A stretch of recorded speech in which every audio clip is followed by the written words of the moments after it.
Halo semuanya, sebelumnya perkenalkan nama saya Novia Solo Zakira, mahasiswa semester 3, Prodi Pendidikan Teknik Elektro dengan NIM 2405080017. Nah, pada video kali ini saya akan menjelaskan hasil simulasi rangkaian yang telah saya buat menggunakan software Proteus 8. Sebelum masuk ke penjelasannya, saya akan memberitahu kepada teman-teman apa sih tujuan dari simulasi rangkaian yang telah saya buat. Nah, tujuannya adalah yang pertama, memahami prinsip kerja masing-masing rangkaian. Yang kedua, menganalisis respon frekuensi dari setiap rangkaian. Yang ketiga, melatih kemampuan merancang, merangkai, dan menguji rangkaian. Dan yang terakhir, menentukan frekuensi pada setiap rangkaian. Nah, pada rangkaian yang pertama itu ada rangkaian low pass filter atau LPF. Low pass filter ini tuh rangkaian filter pasif yang berfungsi untuk melewatkan sinyal dengan frekuensi rendah dan menolak atau meredam sinyal dengan frekuensi tinggi. Pada rangkaian ini digunakan komponen resistor dan kapasitor, di mana kapasitor berperan penting dalam menentukan respon frekuensi. Prinsip kerja LPF adalah ketika frekuensi sinyal rendah, reaktansi kapasitor akan tinggi sehingga sinyal tidak mudah mengalir ke ground dan tetap diteruskan menuju output. Sebaliknya, pada frekuensi tinggi, reaktansi kapasitor semakin kecil sehingga sinyal justru mengalir ke ground dan output menjadi melemah. Hal ini dapat diamati pada grafik simulasi, di mana pada daerah frekuensi rendah, gain terlihat stabil dan mendekati 0 dB. Tidak mengalami redaman. Tetapi saat frekuensi semakin tinggi, grafik menurun tajam setelah melewati frekuensi cut-off. Ini membuktikan bahwa hanya sinyal frekuensi rendah yang diteruskan oleh LPF. Dan selanjutnya ada analisis hasil simulasinya. Nah, pada bagian ini saya menggunakan rangkaian dasar LPF berupa resistor seri dan kapasitor ke ground. Terdapat dua varian LPF. Pertama menggunakan resistor 1 itu nilainya 16 kilo ohm dan kapasitornya itu 10 nanofarad.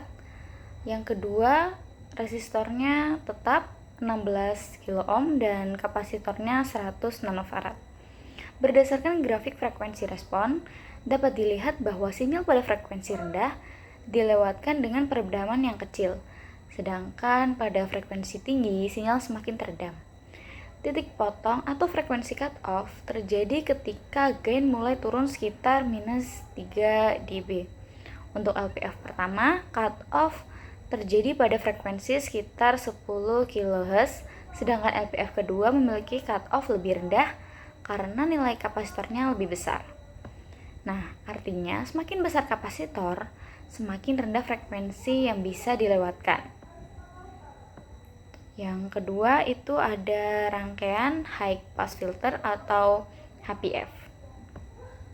HPF merupakan rangkaian filter yang berfungsi kebalikan dari LPF, yaitu melewatkan frekuensi tinggi dan meredam sinyal yang berada pada frekuensi rendah. Rangkaian ini juga menggunakan kombinasi resistor dan kapasitor. Prinsip kerjanya adalah pada frekuensi rendah, nilai reaktansi kapasitor sangat besar sehingga sinyal menjadi terhalang dan tidak bisa masuk ke resistor menuju output, sehingga output sangat kecil.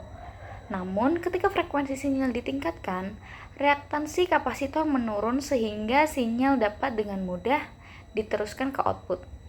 Hasil pengamatan pada grafik menunjukkan bahwa pada frekuensi rendah, gain memiliki nilai yang kecil sekali atau teredam dengan kuat. Kemudian, meningkat seiring bertambahnya frekuensi hingga mencapai kondisi stabil di frekuensi tinggi. Grafik ini menunjukkan bahwa HPF sangat efektif untuk melewatkan sinyal frekuensi tinggi.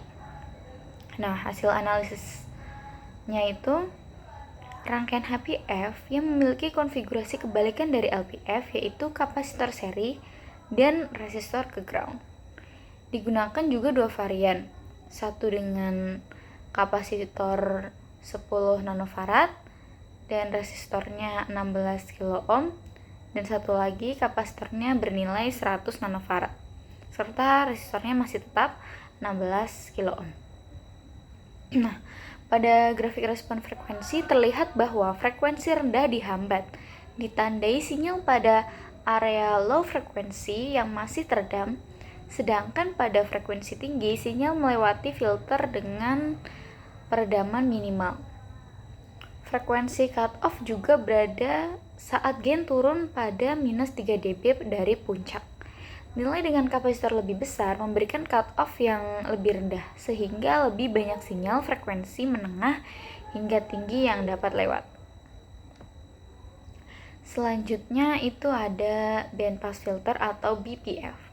BPF adalah gabungan karakteristik dari LPF dan HPF, sehingga rangkaian ini mampu melewatkan sinyal pada rentang frekuensi tertentu dan meredam sinyal yang terlalu rendah maupun terlalu tinggi.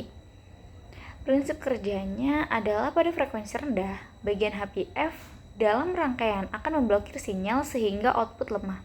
Pada frekuensi sangat tinggi, bagian LPF akan meredam sinyal sehingga output kembali menurun.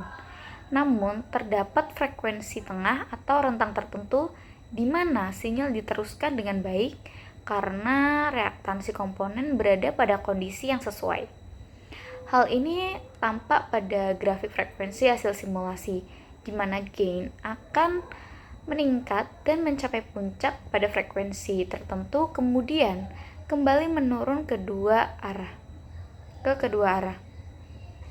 Bentuk kurva ini membuktikan bahwa BPF hanya melewatkan sinyal pada band atau jalur frekuensi yang diinginkan. Nah, hasil analisisnya itu dalam rangkaian ini itu digunakan resistor dengan nilai 16 kilo ohm, kapasitor 100 nanofarad, dan resistor 16 kilo ohm lagi, serta kapasitor 10 nanofarad pada bagian output. Dari grafik terlihat bahwa hanya frekuensi di wilayah tengah yang dilewatkan, sehingga frekuensi terlalu rendah maupun terlalu tinggi akan teredam. Kurva respon membentuk puncak di tengah yang menunjukkan frekuensi center atau frekuensi resonansi. Pada percobaan ini terlihat bahwa frekuensi tengah berada pada kisaran sekitar ratusan Hz atau beberapa kilohertz, tergantung kombinasi. Nah, berikut adalah hasil perhitungan dari LPF,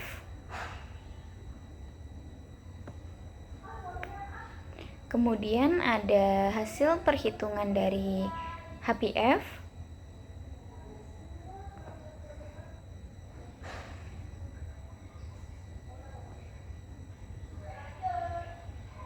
selanjutnya ada hasil perhitungan dari BPF.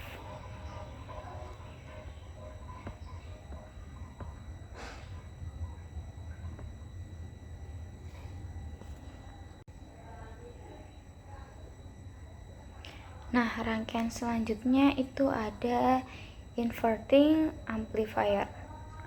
Komponennya itu ada amplifier, resistor, dan osiloskop. Nah, apa sih inverting amplifier? Inverting amplifier adalah rangkaian penguat yang menghasilkan sinyal keluaran berlawanan fase 180 derajat terhadap sinyal masukannya. Rangkaian ini memperkuat sinyal namun membalikkan arah gelombangnya. Nah, cara kerjanya itu sinyal input diberangkatkan ke terminal inverting minus melalui resistor 1. Sementara terminal non-inverting atau terminal plus dihubungkan ke ground. Umpan balik atau feedback resistor 2 mengatur besar penguatan atau gain. Nah, grafik simulasinya pada tampilan osiloskop itu output lebih besar amplitudenya dibanding input. Lalu fase output terbalik atau gelombang naik saat input turun. Yang terakhir bentuk gelombang tetap atau sinus. tidak merubah bentuk. Nah, pada pengaplikasiannya biasanya inverting amplifier ini banyak digunakan untuk penguat sinyal audio, inverter sinyal sensor, rangkaian mixer, atau pencampuran sinyal. Nah, selanjutnya itu ada non-inverting amplifier. Komponennya sama, ada amplifier, resistor, dan osiloskop. Nah, apa sih non-inverting amplifier? Nah, non-inverting amplifier adalah rangkaian penguat yang menghasilkan sinyal keluaran satu fase dengan sinyal input. Artinya tidak terjadi pembalikan fase. Cara kerjanya itu sinyal input diberikan ke terminal non-inverting atau plus, sedangkan terminal inverting menerima feedback dari output melalui bagi tegangan. Nah, hasil grafiknya itu output sefase dengan input atau geraknya serempak. Yang kedua, amplitudo output lebih besar. Yang terakhir, bentuk sinus tetap terjaga. Nah, rangkaian ini tuh biasanya diaplikasikan untuk penguat sensor impedansi tinggi, preamplifier audio, atau sistem kontrol industri. Nah, kesimpulannya dari semua simulasi yang telah dilakukan atau telah saya rangkai, dapat disimpulkan bahwa masing-masing filter bekerja sesuai dengan karakteristiknya, yaitu LPF melewatkan frekuensi rendah, HPF melewatkan frekuensi tinggi, dan BPF hanya melewatkan frekuensi tertentu. Selain itu, rangkaian penguat atau non-inverting dan inverting menghasilkan penguatan dan pergeseran fase yang sesuai dengan amplifiernya.